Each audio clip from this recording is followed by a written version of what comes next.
प्यारे बच्चों, मैं शरणजीत ਤੁਹਾਡੀ ਪੰਜਾਬੀ ਟੀਚਰ ਤੇ ਅੱਜ ਆਪਾਂ ਤੁਹਾਡੀ 10ਵੀਂ ਜਮਾਤ ਦੀ ਸਾਹਿਤਿਕ ਰੰਗ ਬੁੱਕ ਤੋਂ ਅਣਥੱਕ ਵਿਗਿਆਨੀ, ਪ੍ਰਸਿੱਧ ਲੇਖਕ ਤੇ ਮਹਾਨ ਰਾਸ਼ਟਰਪਤੀ ਯਾਨੀ ਕਿ ਸਾਡੇ ਦੇਸ਼ ਦੇ ਸਾਬਕਾ ਰਾਸ਼ਟਰਪਤੀ 11ਵੇਂ ਰਾਸ਼ਟਰਪਤੀ ਡਾਕਟਰ APJ ਅਬਦੁਲ ਕਲਾਮ ਦੀ ਜੀਵਨੀ ਪੜ੍ਹਨੀ ਹੈ।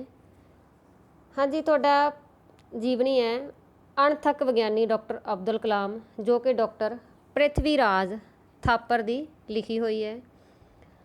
ਉਹਨਾਂ ਨੇ ਮਤਲਬ ਇਹਦੇ ਵਿੱਚ ਡਾਕਟਰ ਅਬਦੁਲ ਕਲਾਮ ਦੇ ਜੀਵਨ ਬਾਰੇ ਦੱਸਿਆ।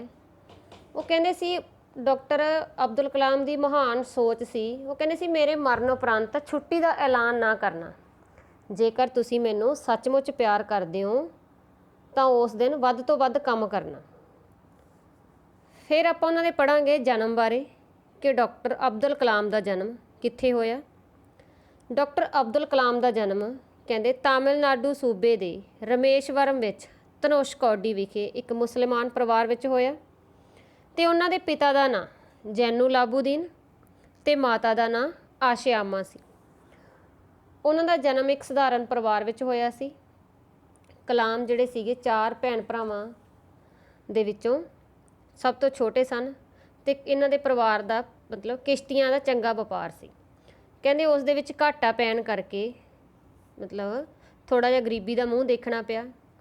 ਕਲਾਮ ਸਾਹਿਬ ਨੇ ਜਿਹੜਾ ਹੈਗਾ ਗਾ ਅਖਬਾਰ ਵੇਚ ਕੇ ਆਪਣੇ ਪਰਿਵਾਰ ਦੀ ਮਦਦ ਕੀਤੀ।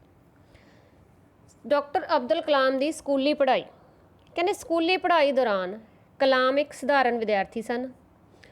ਉਹ ਬਹੁਤ ਮਿਹਨਤੀ ਸਨ ਅਤੇ ਨਵਾਂ ਸਿੱਖਣ ਦੀ ਇੱਛਾ ਰੱਖਦੇ ਸੀ।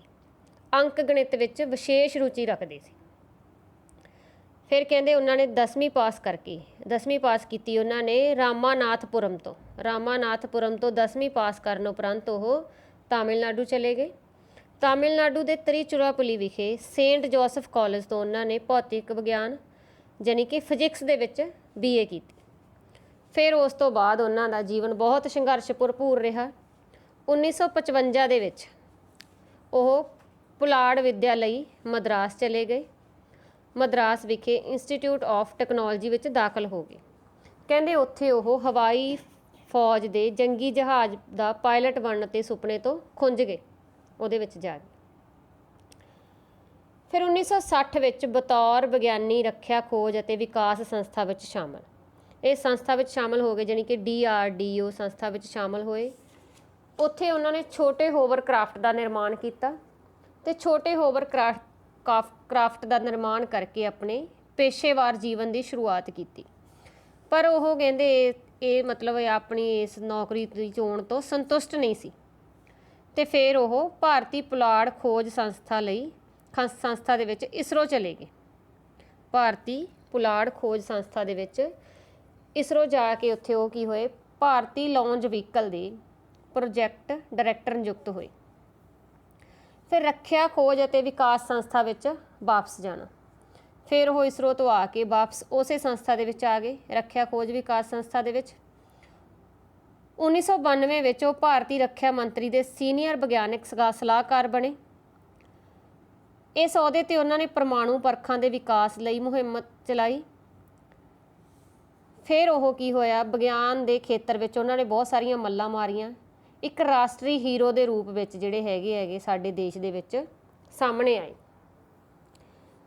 ਫਿਰ ਸਰਕਾਰੀ ਦਰਬਾਰੇ ਮਾਨ ਸਨਮਾਨ, ਉਹਨਾਂ ਨੂੰ ਬਹੁਤ ਸਾਰਾ ਮਾਨ ਸਨਮਾਨ ਮਿਲਿਆ ਸਰਕਾਰੀ ਦਰਬਾਰੇ ਜਦੋਂ ਉਹਨਾਂ ਨੇ ਜਿਹੜੀਆਂ ਬਹੁਤ ਸਾਰੀਆਂ ਮੱਲਾਂ ਮਾਰ ਲਈਆਂ ਵਿਗਿਆਨ ਦੇ ਖੇਤਰ ਵਿੱਚ। ਦੇਖੋ ਪਹਿਲਾਂ ਉਹ ISRO ਗਏ, ਫਿਰ ਉਹ ਰੱਖਿਆ ਸੰਸਥਾ ਵਿੱਚ ਆ ਗਏ, ਠੀਕ ਹੈ। ਇਸ ਤਰ੍ਹਾਂ ਉਹਨਾਂ ਦਾ ਮਾਨ ਸਨਮਾਨ ਬਹੁਤ ਬਣਿਆ। ਫਿਰ 2002 ਦੇ ਵਿੱਚ ਰਾਸ਼ਟਰੀ ਸੱਤਾਧਾਰੀ ਲੋਕ ਰਾਜੀ ਗੱਠਜੋੜ ਦੀ ਮਦਦ ਦੇ ਨਾਲ ਉਹ ਜਿਹੜੇ ਸੀਗੇ ਸਾਡੇ ਦੇਸ਼ ਦੇ 11ਵੇਂ ਰਾਸ਼ਟਰਪਤੀ ਬਣੇ, ਠੀਕ ਹੈ। ਇਸ ਅਹੁਦੇ ਉੱਪਰ ਵੀ ਉਹਨਾਂ ਨੇ ਚੰਗਾ ਨਾਮ ਨਾ ਖੱਟਿਆ। ਬਹੁਤ ਮਿਲਣਸਾਰ ਸੀਗੇ, ਬਹੁਤ ਨੇਕ ਸੁਭਾਅ ਦੇ ਸੀ। ਉਹਨਾਂ ਨੇ ਆਪਣੇ ਰਾਸ਼ਟਰਪਤੀ ਕਾਲ ਦੀ 5 ਸਾਲਾ ਮਿਆਦ ਦੌਰਾਨ 5 ਲੱਖ ਨੌਜਵਾਨਾਂ ਨਾਲ ਵਿਅਕਤੀਗਤ ਤੌਰ 'ਤੇ ਜਿਹੜਾ ਸੀਗਾ ਮੀਟਿੰਗਾਂ ਕੀਤੀਆਂ, ਯਾਨੀ ਕਿ ਪਰਸਨਲ ਤੌਰ 'ਤੇ ਉਹਨਾਂ ਨੇ ਮੀਟਿੰਗਾਂ ਕੀਤੀਆਂ। ਇਸੇ ਕਰਕੇ ਉਹਨਾਂ ਨੂੰ ਜਿਹੜਾ ਸੀਗਾ ਪੀਪਲਜ਼ ਪ੍ਰੈਜ਼ੀਡੈਂਟ ਕਿਹਾ ਜਾਂਦਾ ਸੀ। ਪੀਪਲਜ਼ ਪ੍ਰੈਜ਼ੀਡੈਂਟ ਦਾ ਕਰਾਰ ਦਿੱਤਾ ਗਿਆ। ਫਿਰ ਰਾਸ਼ਟਰਪਤੀ ਦੇ ਅਹੁਦੇ ਤੋਂ ਸੇਵਾ ਮੁਕਤ ਹੋ ਕੇ ਉਹਨਾਂ ਨੇ ਵਿਦਿਅਕ ਸੰਸਥਾਵਾਂ ਵਿੱਚ ਬਤੌਰ ਵਿਜ਼ਿਟਿੰਗ ਅਫਸਰ ਪ੍ਰੋਫੈਸਰ ਪੜ੍ਹਾਉਣਾ ਸ਼ੁਰੂ ਕੀਤਾ। ਇੱਕ ਵਿਜ਼ਿਟਿੰਗ ਪ੍ਰੋਫੈਸਰ ਦੇ ਤੌਰ 'ਤੇ ਉਹਨਾਂ ਨੇ ਜਿਹੜੀਆਂ ਸੀਗੀਆਂ ਵਿਦਿਅਕ ਸੰਸਥਾਵਾਂ ਦੇ ਵਿੱਚ, ਐਜੂਕੇਸ਼ਨਲ ਸੰਸਥਾਵਾਂ ਦੇ ਵਿੱਚ ਪੜ੍ਹਾਉਣਾ ਸ਼ੁਰੂ ਕਰ ਦਿੱਤਾ। ਉਹ ਜਿਹੜੇ ਸੀਗੇ ਥਾਂ ਥਾਂ 'ਤੇ ਜਾ ਕੇ ਕਾਲਜਾਂ ਦੇ ਵਿੱਚ ਜਾਣੀ ਕਿ ਮਤਲਬ ਬੱਚਿਆਂ ਨੂੰ, ਵਿਦਿਆਰਥੀਆਂ ਨੂੰ ਪੜ੍ਹਾਉਂਦੇ ਅਤੇ ਸਾਡੇ ਦੇਸ਼ ਲਈ ਹਮੇਸ਼ਾ ਫਿਕਰਮੰਦ ਰਹਿੰਦੇ ਸੀ। ਅੱਜ ਆਪਾਂ ਜਿਹੜਾ ਹੈਗਾ ਡਾਕਟਰ APJ ਅਬਦੁਲ ਕਲਾਮ ਦੀ ਅੱਧੀ ਜੀਵਨੀ ਪੜ੍ਹਾਂਗੇ। ਇੱਥੋਂ ਤੱਕ ਕਰਕੇ ਤੁਸੀਂ ਇਹਦੇ ਨਾਲ ਸੰਬੰਧਿਤ ਜਿਹੜੇ NCERT ਕੁਐਸਚਨ ਆਨਸਰ ਕਰਨੇ, ਜੋ ਕਿ ਤੁਹਾਨੂੰ ਹੋਮਵਰਕ ਵੀ ਭੇਜਿਆ ਜਾਵੇਗਾ। ਅਤੇ ਇੱਥੋਂ ਤੱਕ ਜਿੰਨੇ ਇਸ ਪਾਠ ਦੇ ਵਿੱਚੋਂ ਐਕਸਟਰਾ ਕੁਐਸਚਨ ਬਣਦੇ ਆ ਉਹ ਤੁਸੀਂ ਫਾਈਂਡ ਕਰਨੇ ਆ ਵੱਧ ਤੋਂ ਵੱਧ 1 ਵਰਡ ਕੁਐਸਚਨ। ਜਿਵੇਂ ਫਾਰ ਐਗਜ਼ਾਮਪਲ ਜਿਹੜਾ ਡਾਕਟਰ ਅਬਦੁਲ ਕਲਾਮ ਦਾ ਜਨਮ ਕਦੋਂ ਅਤੇ ਕਿੱਥੇ ਹੋਇਆ, ਉਹਨਾਂ ਦੇ ਪਿਤਾ ਦਾ ਨਾਂ ਕੀ ਸੀ, ਉਹਨਾਂ ਦੀ ਮਾਤਾ ਦਾ ਨਾਂ ਕੀ ਸੀ, ਉਹਨਾਂ ਦਾ ਪਰਿਵਾਰ ਕਿਹੋ ਜਿਹਾ ਸੀ, ਮਤਲਬ ਕਿਹੋ ਜਿਹੇ ਵਿਦਿਆਰਥੀ ਸਨ, ਉਹਨਾਂ ਨੇ BA ਕਿੱਥੋਂ ਕੀਤੀ, 10ਵੀਂ ਕਿੱਥੋਂ ਕੀਤੀ, ਠੀਕ ਹੈ। ਅਤੇ ਫਿਰ ਉਹ ਜਿਹੜਾ ਹੈਗਾ ਗਾ ਰੱਖਿਆ ਖੋਜ ਸੰਸਥਾ ਦੇ ਵਿੱਚ ਕਦੋਂ ਸ਼ਾਮਲ ਹੋਏ। ਇਸ ਤਰ੍ਹਾਂ ਜਿਹੜੇ ਹੈਗੇ ਸਾਡੇ ਦੇਸ਼ ਦੇ ਕਿੰਨਵੇਂ ਰਾਸ਼ਟਰਪਤੀ ਬਣੇ ਜਾਂ ਰਾਸ਼ਟਰਪਤੀ ਕਦੋਂ ਬਣੇ, ਇਸ ਤਰ੍ਹਾਂ ਜਿਹੜੇ ਹੈਗੇ ਤੁਸੀਂ ਸਾਰੇ ਕੁਐਸਚਨ ਫਾਈਂਡ ਆਊਟ ਕਰਕੇ ਇਹਨਾਂ ਨੂੰ ਤੁਸੀਂ ਲਿਖਣਾ ਹੈ। ਧੰਨਵਾਦ।